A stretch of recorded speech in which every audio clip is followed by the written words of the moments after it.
If you can name why you're overeating, change gets a whole lot easier.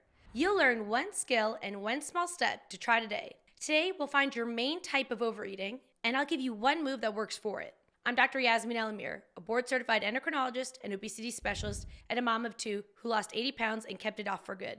I help busy women 35 to 70 years old, including women after 40, with hormone shifts and insulin resistance, lose weight without shame or crash rules. And when you want more help, I teach it step-by-step in my metabolic weight loss program and with the option of coaching. Today, let's get you one win you can feel tonight. So let's start with the question that all my clients who are struggling with overeating have trouble answering. Think about yesterday. What did you eat? Did you eat while looking at a screen or while working? That points to mindless eating. Or do you always snack in the same place or time? The couch at 8 p.m., the car after pickup, even when you aren't hungry? Well, that's habit hunger. Or maybe a strong feeling like stress, sadness, a long day sent you to fast comfort. That's emotional eating. And did you ever eat fast and maybe even in secret and then feel upset about it the next day? Well, that's a binge pattern. You might see more than one, but one will show up the most. I want you to pick that one for tonight to work on. If your main pattern was mindless eating, for me that was a huge one with my kids. I would be cooking for them, sitting with them, and then picking at their plate just mindlessly. I wasn't hungry. But basically, this is all you gotta do to get rid of it. It's the easiest one to deal with. Your move is plate and pause. Put the food on a plate, sit to eat, and halfway through, put the fork and your hand down for a few breaths and ask, am I comfortable? Comfortable means you could walk and talk without feeling heavy or sleepy. If yes, it means you're done. I need to take that and throw it out.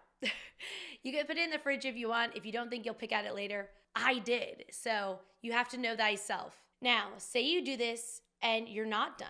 I'm going to take a few more slow bites and then check in again. Seeing the food and adding a short pause helps your brain hear enough. Another nice way to do it is a 2-minute timer. I'll put a timer for 2 minutes, and after 2 minutes, do I say, am I satisfied or do I need more? If I need more, I'll put 2 more minutes. And this will build simple awareness that can help many people eat the right amount of food without counting every bite or calorie. Now let's go to the next one, which is habit hunger. Your move is change one cue. Change where you sit, when you start, and what your hands do first. It is an absolute lie that we should be eating breakfast, lunch, and dinner, especially if you're on a GLP-1 agonist. I get told all the time, I should eat. If you're hungry, you should definitely eat. So if the couch is the snack spot, I want you to sit in a different chair for 10 minutes before you decide.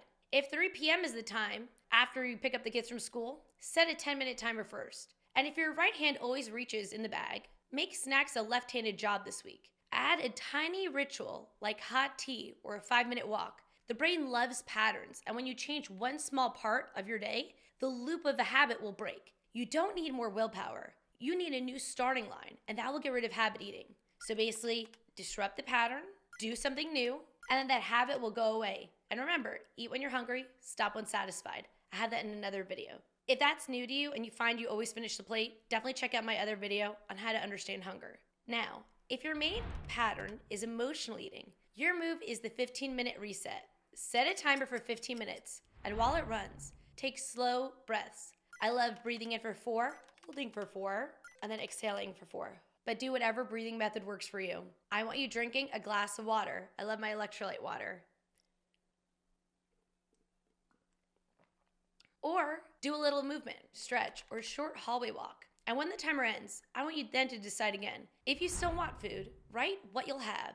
Plate it, sit, and pause halfway to ask, am I comfortable? Remember, mind-body steps like these can help many people lower urges and feel more in control. Water before eating can also help some people feel satiated with a lot less food. Especially if you're on a GLP-1 agonist, a lot of the time, thirst and hunger are just intermingled.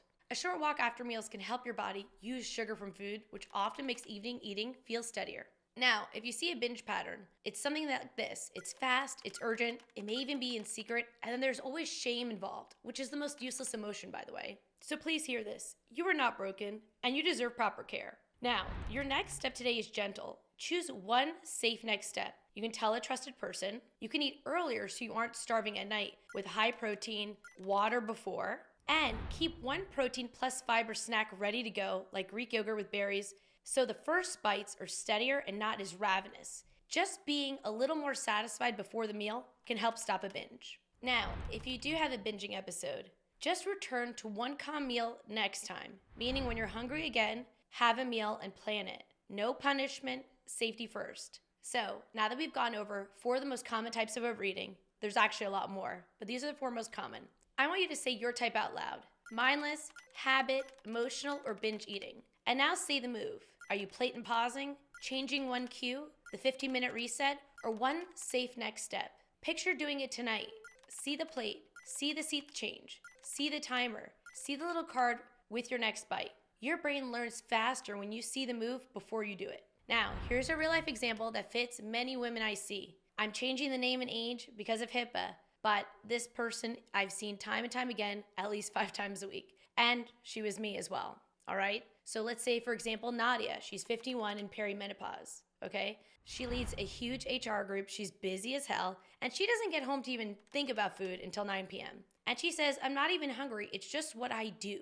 So this is what we did. We just changed one cue. 10 minutes in the armchair with chamomile tea before the couch. We set a 10-minute phone timer, and she left a small card that said yogurt and berries if real hunger showed up. By night 3, she messaged saying she sat in the chair, timer went off, she felt fine, and she actually didn't have a snack. She went right to bed. That move alone, she lost 7 pounds in 1 month. Week 1 went from 5 snack nights to 2. She slept better, felt steadier in the morning, and that's the kind of win we like to see. It's a choice. It's you in control. It's not a fight with the pantry or your mind. Now, a quick note on defaults. Now, one thing is, when we're quite busy, you should have some default meals because they help every type of overeating. I want you to pick one breakfast, one lunch, and one dinner that you like and always can make really fast and have those ingredients ready to go. So that way on busy days, you can repeat them and not overthink. The fewer choices means less food noise. So it's not boring, it's just kind to your brain and giving yourself a break. So tonight, pick your main type and your one move.